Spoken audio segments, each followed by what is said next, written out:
Talk Radio. I'm here with a good friend of mine, Diamond Mack. I want to welcome you to the show. Hey, what's going on, Goldfiend? Good feeling, you know what I'm saying? Ex-pimp, you know what I'm saying? Ex-player, ex-con man, you know what I'm saying? Now you're turning to an author. You got books and stuff and a lot of projects out. I want you to share it with the world, you know what I'm saying, what you're doing. Yeah, absolutely, man. Right now, I'm still writing. I work every day, still writing, putting it down on that paper, sharing my story, with the world.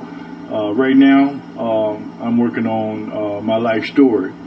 This will be my second novel. I'm like he says, I normally write street reference literature. My first book was the acclaimed Pimptionary. I wrote that while I was at Wayside Supermax out here in L.A.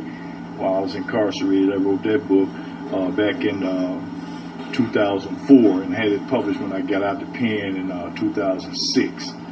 So, but right now I'm working on Mack of all trades. That's the story of my life, and it's going to be a very, in-depth look at everything that happened to me over the years that led me to becoming a Mack, I didn't just start off like that. I went from hustler to player to pimp in that order. I started off as a hustler. That's why I call the book Mack of all trades, because I've done a number of different things in my life. Okay, how many novels do you have out right now?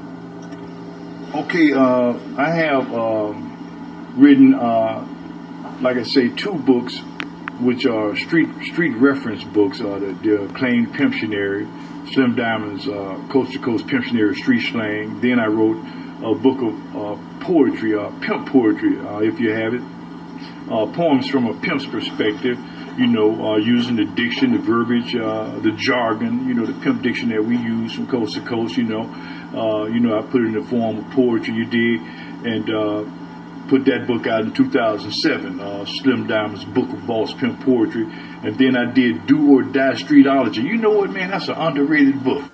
You know what I mean? A lot of people don't, a lot of people, they think of the books I wrote, they always think of the Pimptionary, of course, but that Streetology, man, is really underrated. It's a hell of a book, I'm going to start, I guess, trying to do a little bit promoting, that book or whatever like that. But I got those 3, and I did one called Boosters. That was my first novel. That's what we waiting on, the Boosters. Oh, yeah, that Boosters. It's sort of like, it's done. It's ready. I hadn't even had the cover art done yet, but the book is written and it's finished and it's ready, you dig, and it's a cold book, about this cold booster and his crew that go on a coast-to-coast journey, terrorizing malls and businesses from coast to coast, you know what I mean? Who's the main character? The story is about a young cat, Michael West, from Detroit, Michigan. He was known better as Prophet on the streets, and Prophet was a notorious booster, who had a crew of females, and a male driver, a friend of his was a driver who would drive through hell and back to get them away from the scene. You did whatever it take, but it's a hell of a book. But that was my first novel, and I'm working on Mack of all trades right now. Okay, we're going to take a small commercial break, and we're going to get right back at you. Yeah, we're back from the commercial break. We want to tell the listeners where you can get your books from and things like that. Yeah, you can find everything I've written, at Amoeba Music on Sunset in Hollywood. That's Amoeba Music, 6400 Sunset Boulevard, Hollywood, California. You can call them from anywhere in the country at 323-245-6400, and they do free shipping. You can hit that website up, amoeba.com, and you can hit up 10 Pimp Commandments, and you can buy that 10 Pimp Commandments right there. The documentary I did, 10 Pimp Commandments, Secrets of the Game. You can get that from Amoeba off their website. As for the books, you can order on the phone from them, or if you're in the Hollywood area, take a trip right off into the store, the flagship store right there on Sunset, and pick you up a copy of that. everything I've done is right there. The Pimptionary, Pimp Poetry, Streetology, and the 10 Pimp Commandments, Secrets of the Game. Back to TABLIVE Talk Radio. Yeah, we're back from the commercial break. Now I'm finna go deep, you know what I'm saying, with these deep questions because, you know, he's an ex-pimp. He don't fuck around no more. But it's a lot of these players out here now, since, you know, really, Snoop Dogg and Don Juan really brought the pimping back in the game. It's always been here, but a lot of these young cats now think they pimps because they listen to this rap music, and they got these young women head fucked up, and a lot of their heads fucked up, and they got the game fucked up, and everybody want to be a pimp. And every motherfucking woman seems like you want to be a hoe. I mean, not everybody, but the majority of the people nowadays, and it's fucked up. So, talking to an ex-pimp / Mac con man, I want to get his opinion on this. How this young generation is going crazy with this pimp shit. Well, you know, like you said, a lot of the current pimp craze, not just in America, in this country, but across the globe, you know, is actually due in part to Don Juan, like you said, and Snoop Dogg, you know, and, you know, with the stuff they did on 50 Cent, you know, when he came out with the PIMP and all that, and, you know, and stuff, you know, and Don and a lot of famous players association with, you know, big hip-hop cats, you know, and stuff like that by being in their videos or whatever, you know, so that sort of like promoted the ism, you know, to a broader audience. You know, the ism, like you said, the ism has always been there. It ain't never went nowhere. Believe that.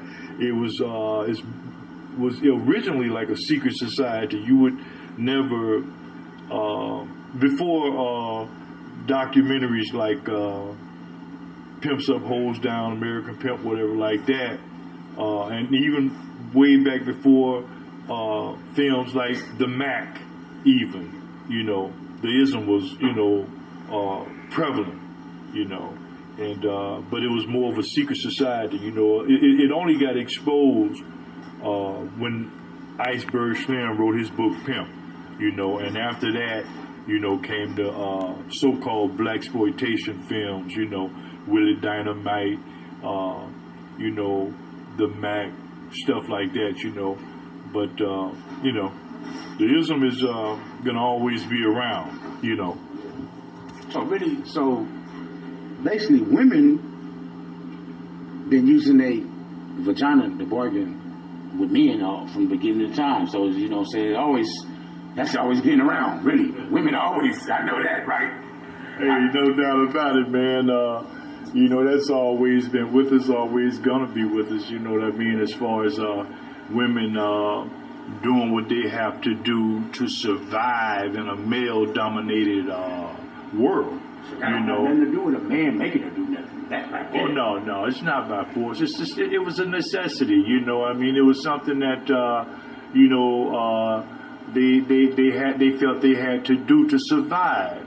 You know, women have always, you know, traditionally, historically, used their vagina as a bargaining tool to barter and to trade for the things that they want and need.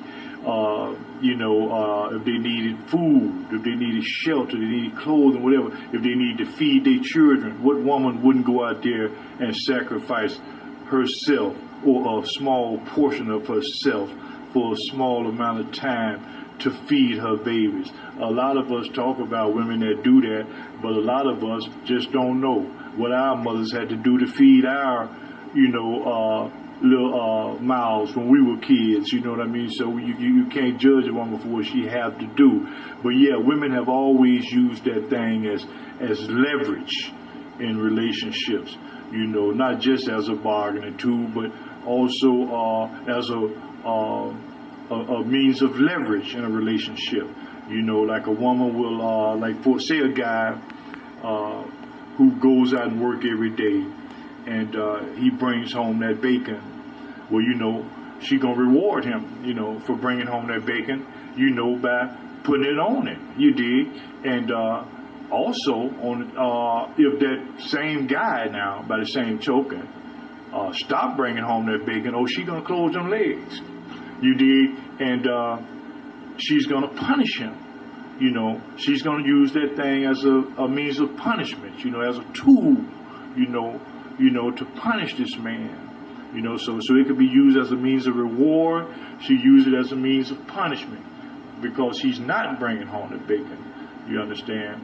See, so it has a lot of power, Jack, and believe me, they learn from an early age, you know, from family members, mothers in a lot of instances, their aunts and other women, you know, just what to do, you know, with their little snack box. You know, they know the power of it, believe that.